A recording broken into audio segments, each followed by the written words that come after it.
Hello, everybody. Welcome to the fourth episode of Interconnected Voices, the audio product of the Interconnected newsletter, written by me, your host, Kevin Xu. The Interconnected newsletter is the internet's only bilingual English-Chinese newsletter on the intersections of technology, business, money, geopolitics, and the US-Asia relations. New posts publishes every Thursday and Sunday. What you will hear in this episode is the recording of a monthly company building webinar series that I host for founders, entrepreneurs, and operators building developer-focused and/or commercial open source startups. The guest panelist today is Justin Cormack, who is the Chief Technology Officer at Docker. We recorded this session on April 6, 2021. The topic was on managing and scaling engineering teams globally. We talked about the ideal engineering team size, how to manage the engineering function in an increasingly distributed world, what was Docker's journey into that world, and other best practices. No, there is no investment advice in this episode or any episode of Interconnected Voices. Please do your own research and make your own investment decisions. For more audio product content, please go subscribe to the Interconnected YouTube channel, as well as the newsletter on Interconnected.blog. If you have any feedback or suggestions, do follow and interact with me directly on Twitter at KevinSXU. That is Kevin, S as in Sam, X as in Xerox, U as in umbrella, or on LinkedIn or Clubhouse, all with the same handle. All right, without further ado, please enjoy my discussion with Justin. Welcome, Justin, onto the stage. Justin, really appreciate you taking the time. I know it's late into your day in the UK, but thank you for joining us. Thanks for having me. It's really nice to see you again. I love your weekly emails. Interconnected is one of my favorite things to read, and I always look forward to reading it. It's really interesting. And there aren't other people writing with the same kind of breadth, and it's one of the things I really appreciate. I guess I've got a weirdly broad background too in many ways, so it kind of resonates with me a lot. Well, thank you so much for that, Justin. I appreciate you giving Interconnected a shout out, but today is all about you. So we're gonna focus on you, and let's actually start with that background, right? Like, I know a little bit about your background. You've been at Docker for many years these days, both as an engineer and now rising up to become its CTO. But I'd love to kind of hear, first of all, your pathway into technology, so people know a little bit about you as a person, and then we'll dive into some of the engineering, management topics that we were talking about. Yeah, so I think my route to technology was fundamentally a lot tied to my mother. She was a maths teacher, and she kind of always loved helping us understand about things. And she did computer programming a long time ago when she was younger, and she kind of introduced us, me and my sister, at an early age to computers and technology. And that's kind of where it came from. But I was never quite sure what I wanted to do. I always had broad interests. So I ended up tangentially sort of leaning towards technology, but not jumping into like full-time doing technology. I worked in finance for a while, in investment management. I get gradually moving more and more towards software, but I was always kind of interested in business and what's going on and things as well. So I did a few startups. I did a startup around kind of IoT and LED displays, public advertising a long time ago. I ended up getting fascinated by, the kind of way I got to Docker indirectly was I got interested in working on unikernels, which are basically trying to encapsulate operating systems at a more developer-focused level. And we did a startup, Unikernel Systems, that was acquired by Docker 5.5 years ago now. So that's how I kind of ended up at Docker. Docker's a really fascinating place. The people are great. It's always like working there. It's a really interesting thing from how do we take open source and turn it into a business?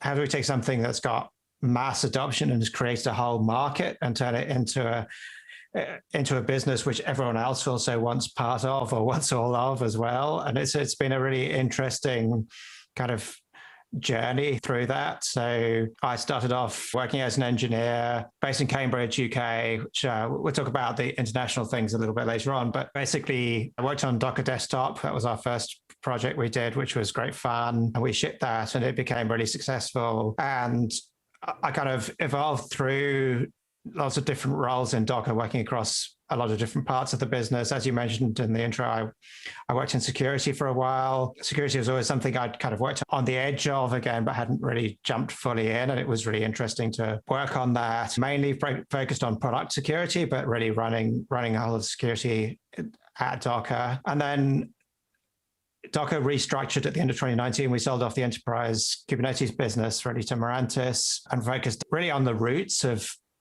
developers and developer needs and the initial adoption of Docker, which was all through developers. And really in that role, I was really the most sort of senior engineer at Docker. By then, I kind of started moving towards the sort of CTO role. Over the end of the year, I spent a lot of time talking to our investors, Peter Fenton, particularly at Benchmark, and talking about the directions that were interesting, what we need to do. And so that's kind of how I ended up moving into the CTO role earlier this year. That's fascinating. I want to actually start with maybe your beginning journey into Docker then, right? I didn't know that you actually came into Docker via an acquisition. And so that's kind of interesting. And this was, I think, back in 2015 or so. Is that right? Somewhere around there? Or yeah, that's right. Yeah. Right. Yeah. So back then already, Docker was an American company, though it definitely has some European roots, right? Its founders are French and so on. And you have always been based in the UK. What was that initial even entryway like as far as working remotely or working in this like globally distributed engineering setup as a acquiree, right, of an acquisition? I'd love to hear more about that experience and then move upwards. Yeah, I think it was really interesting. And if you follow on from there, it's affected a lot of how Docker changed down the way in terms of international things. So we had the advantage of being quite a big team. I think there were 10 of us at the time. So it wasn't a sort of two-person acquisition or anything. So that gave us a bit more leverage. And we were quite clear from the beginning that we didn't all want to move to SF. Pretty much all the previous acquisitions except one, everyone had moved to SF. And so we were a sufficient nucleus that we were really the beginning of Docker's real international spread. It was kind of fascinating though, because I remember at the time, they really weren't sure how this was going to work out. And I think we actually had in our contract that said that someone should be in an SF from the team at all times. That was like a sort of head. Until COVID, I spent a lot of time in the US. I probably spent more time than the other people. I used to travel every 2 or 3 months to the US and spend a few weeks usually over there. But I don't think that was how that was expected to work out necessarily. And so at the time, Docker was mostly SF. And then gradually over the years, you mentioned Docker was initially a French company. And so fairly soon after we were acquired, I think maybe late 2015 or early 2016, we set up a Paris office. We've always found it easy to hire people in France because Docker has this reputation as being a French success story, which is really interesting. So we've had a lot of people there, but initially a lot of them were in SF. It used to be quite French speaking. On a Friday afternoon in SF, you'd hear a lot of people speaking French. But drinking wine, whatever. Yeah, that's that kind of thing. But now we have a French speaking office in Paris, and most of the French people are there. But that was the beginning of really becoming a globally distributed company. I see. So let's get into that then. It sounds like you or your previous company was the reason why Docker became distributed almost out of this acquisition. And now it's becoming more popular, more generally practiced, even fashionable these days for new startup companies to just have a corporate entity somewhere, but you hire from wherever. Right? GitLab, which is a company we're both very familiar with, being kind of the prototypical example of that in some ways. How has your engineering management practice evolved since you've risen up the rank? What do you do to manage all these engineers from all time zones who may even speak different languages, but are all working, of course, from the same code base or the same computer or technology language? What are some best practices you've gleaned so far? Yeah, so it's evolved a lot over this period. I think we kind of had to learn to do it. We weren't necessarily very good at it at the start. And also there's a big change pre and post COVID. Until COVID, we were just starting to become a remote work company. Some people had always been remote at Docker, but it was a small number. But we were starting to have a lot more remote working. We had an SF office and a Palo Alto office, and people were kind of moving to whichever one was more convenient or working from home more. People, even before COVID, were moving away, and we were hiring people outside the offices. But when COVID happened, we just got rid of our SF office after the Maranta split because we were downsizing. And then we just talked to staff and people about offices and working. And gradually people came around to getting used to working from home. And we shifted now into a situation where we're just rolling off the last leases for offices and going fully remote. So there was two transitions really. One was to distributed and one was to fully remote. So the distributed one culturally felt a bit different because we still had offices and we still had these clusters of people, always with local management. So we'd have engineering management in Paris, engineering management in Cambridge, engineering management in SF. And so there'd be this kind of close-knit teams generally working together. We had times when some of our teams were very split between people mainly working across time zones and not with people in the local time zone, local office, which was very weird. And we've really gravitated towards the model where we try and keep coordination within particularly time zones, but also ideally local office. I think that'll become looser, and we're now more focused on a time zone as the unit rather than a place. But time zones are difficult. France to West Coast is even worse than UK to West Coast. It's another hour off, and it's difficult for people to spend enough time together to work really, really well together. It can work, and open source projects do that, but coordinated close working on individual close-knit code bases and products is really hard. So we're doubling down on that small connected team. We're moving now to teams that are very self-contained, ideally geographically localized, maybe around 5 engineers, a product manager, an engineering manager, UX, all self-contained in those small teams, ideally in a single time zone, and really having those aligned with solving particular problem areas. So we're really doubling down on that kind of focus. We kind of came there through a very indirect route from offices and so on, but that's how we kind of ended up now. Got it. I mean, it is kind of a wild, wild west, I think. I don't think anybody really has this thing down as far as like, this is how you're going to manage 100 or 200 engineers that are scattered across the globe, right? Like a lot of companies are figuring it out as they go. And it sounds like the way you're approaching it now is actually using time zone as the unit, like you said, or the bucket. So if I understand it correctly, is it that you will intentionally now cluster, say, a few engineers that needs that close-knit work or in its particular unit to be in the same time zone so they can coordinate in a more synchronous fashion? Is that right? Yeah, absolutely. So far, we've been restricted in which countries we're hiring. We're going to move to less restrictive hiring because we were limited by where we had companies. We're going to use a global hiring company so we can hire anywhere now, but we're kind of in across the US and Canada, and we're in UK and France, which are only an hour off, so pretty much the same time zone. I think we're going to be cautious in expanding the time zones above those areas for now until we're larger. We're only refocused Docker is only 70 people now, so keeping that small, tight-knit thing is important. I think it'll be a little longer before we're going to move into Asian time zone probably, but we're going to expand the countries we hire from in the existing time zones we have, which is a fairly large block of the world at the moment.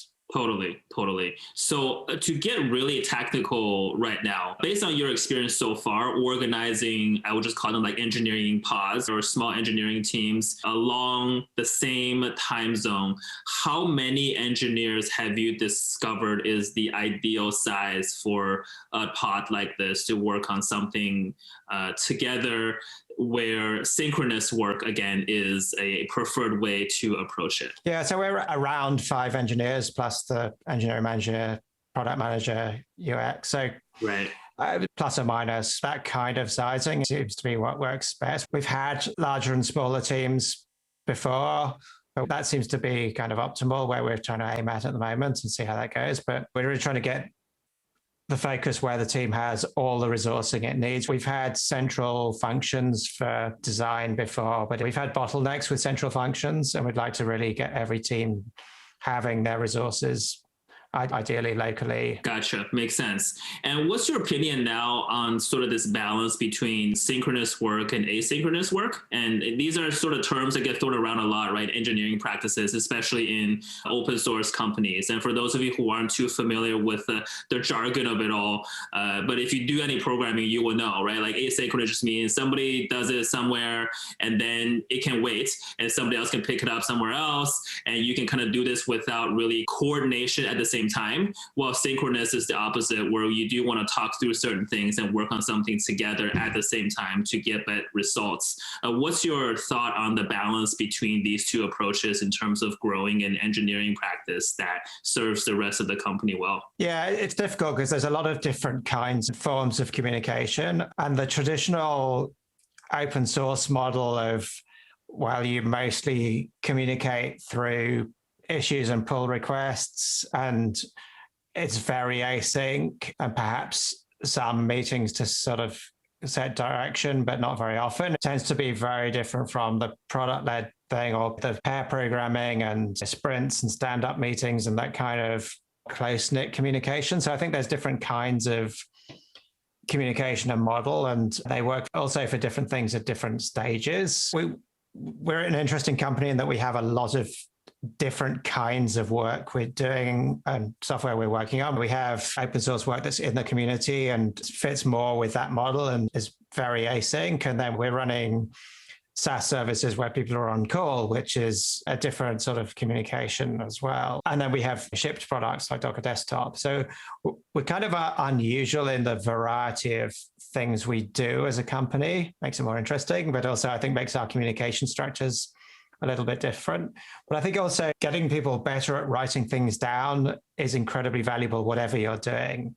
And, writing is in a sense async, but it's not necessarily about what form of async communication you use, but how well you're doing it. I'm a big fan of the Amazon style writing things down before meetings. We've been moving more towards that culture. We had a bunch of people who were ex-Amazon who helped introduce those kinds of writing cultures to us, which was really valuable. But it's interesting when you can change those kind of cultures from presentation and slide cultures to writing cultures over time. And I think also fully remote things change as well, because lots of people have whiteboarding and synchronous kind of meeting cultures that are actually harder to do remotely, whereas writing is actually a culture that works very well across a lot of different sort of scales and sizes of communication, and it helps people on board and things like that as well. So it has a lot of advantages. Absolutely. Yeah. I clearly, as a newsletter writer, a big fan of writing. I do think it's probably still one of the most scalable form of communication, right? That could both spread out very quickly, very easily, but also get a lot of people on the same page at different points in time. Like you said, probably one of the better asynchronous way of communication. There is one thing about writing that's actually interesting is about language. Right. So people who speak different languages generally often prefer reading to listening because they can read at their own pace, but they do find writing more difficult because people find writing in their non-native language more difficult. So there's actually nuances around that are interesting. Any kind of advice on that, or things that you've seen work to help make writing more accessible as a tool to express yourself within a company? It's interesting you mentioned that reading is better, right? For say like non-native English speakers, because you can take your time. You don't have to listen to somebody else talk like what we're doing right now, which is a lot harder actually to absorb in real time. Any thoughts on helping people write better who are not native speakers of certain languages? I think a lot of it's practice. I think writing things down in their native language first often helps people.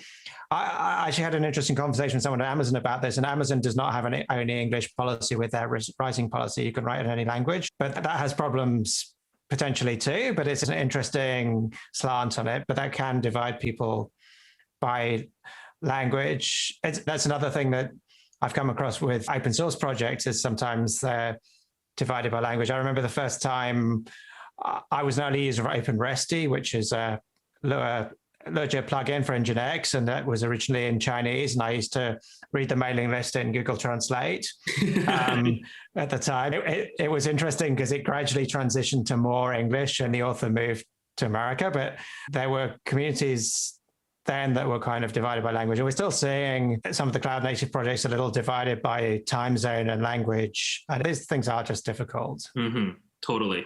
I want to move on to a couple more topics before we open up to Q&A. I know we already have a couple questions in the Q&A tab here in Zoom, which is very good. One thing I want to talk to you about is, of course, Docker is a very technical company. The product is very technical, but obviously engineering does not live in its own world, right? It has to work with the product team, the design team, and also the sales and even probably marketing function as well. What are some best practices you could share with our audience in terms of modes of collaboration between your engineering teams and these other functions in the company, especially in this like distributed world or multi-time zone world? Yeah, I think it's been interesting. Docker has changed as a company. We went from being an enterprise market to developer focused, and these things have changed a lot as we did that. I think sales and marketing and product are very different with this.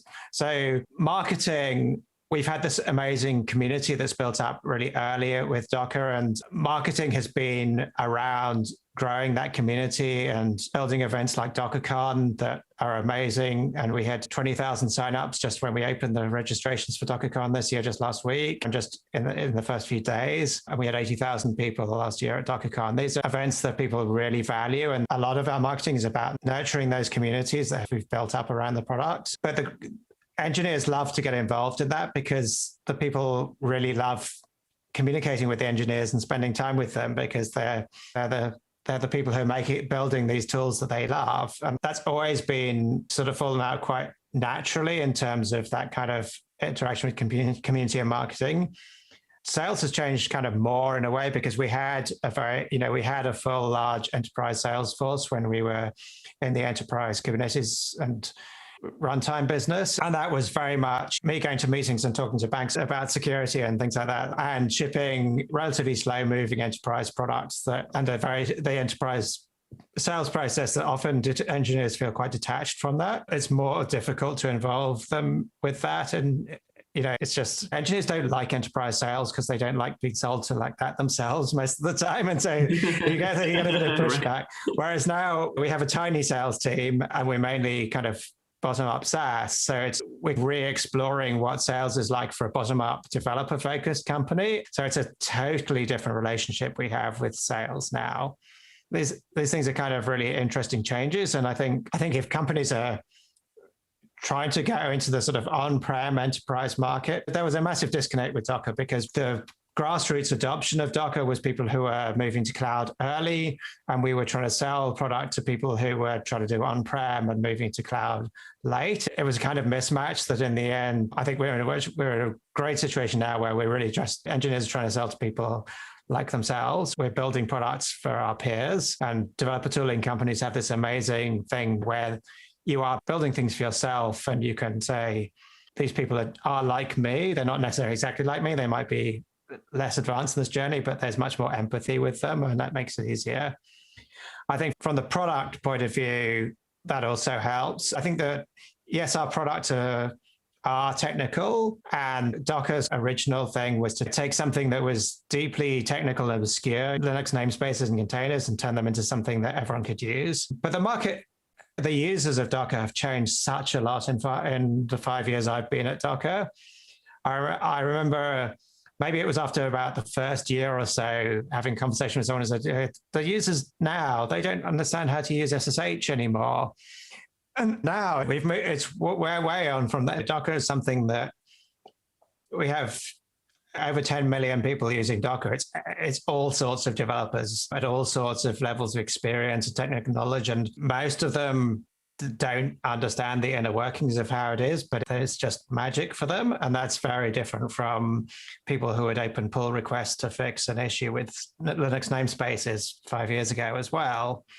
So I think it's hard for product people to work with these things because it is deeply technical. And I spend a lot of time as CTO working with the product managers to help them understand what's possible, and all the senior engineers do that, is help them understand what's possible and help them interpret some of the things that they're seeing in terms of what users are asking for and thinking about the possibilities. But, there are product people out there who do work in their careers on developer-focused products, and it's a niche. User experience for command line is still a kind of niche area, but there are people who are fascinated by it because it's just an interesting topic. It's understanding the modern world, and what developers do now, other people will be doing in the future. So it's a fascinating area to work in product. We're hiring product managers, by the way, if anyone's interested right now. So never miss an opportunity to put out a recruiting pitch, right? We're all in tech, everybody is hiring. But yeah, I think you're right. Like Docker has probably done almost too good of a job back in the days to obscure all this details in the kernel space and the Linux level of things, so that people are like, I don't need to know this. I'll just use Docker, right? But that's the right attitude, I think. I sense that Linux isn't necessarily something you have to use. Sometimes that, like the Linux sort of desktop experience was based on the Sun workstation experience. It was kind of nice back then. I remember the first time I sat in front of a Sun workstation, I was, wow, this is amazing. But it's not actually necessarily the way people want to consume Linux now. I mean, people actually want to consume Linux as a deployment platform for applications, but Docker is a kind of an API that you can do that without having to use Linux in the kind of way that people think of. It's like, it's a programming API. Doesn't have to be your life. You can still use a Mac or Windows or just, developers think of, their life in IDEs and their life in pull requests and their life in code. And the operating system doesn't have to be a really visible thing. Absolutely. So I want to wrap up with kind of a broader question before we go into the Q&A session. It's because you've been through a lot of startups before Docker, and now you're at Docker and you're a CTO. I'd love to hear maybe one mistake that you hope all new entrepreneurs, new founders in our space can avoid when they start growing and scaling their engineering team in the early stage. I mean, I think that one day you'll hire someone who doesn't fit and doesn't work in the organization. Donny Burkholz, our chief of product, has a great talk he did many years ago when he was at RedMonk about assholes are ruining your open source project. And it also applies very much to companies. There are people who are just negative and destructive of what you're trying to achieve, and recognizing these early and fixing the problem is really important. And it will happen to you. If you're lucky, it'll happen sooner and you'll get to learn that lesson sooner, but it will eventually happen at some point. And there are people who just are not the right fit for your startup in the state it is now. You just shouldn't be working with, and you need to set the culture soon. One of the reasons I still love working at Docker is that the culture is just really nice. People are just lovely people to work with, very modest and great at working together. And we've built that culture over a long time, and it's been there since very early on. And it's one of the things that, as a founder, you bring to the company is those attitudes of how you want people to be and how you want people to behave to each other. And Docker's managed to keep that for 8 years now. We've kept very much the same culture, and quite a few of the same people have been there for a lot of that period too. Not all of them, but the culture stayed longer than the individuals who helped create it.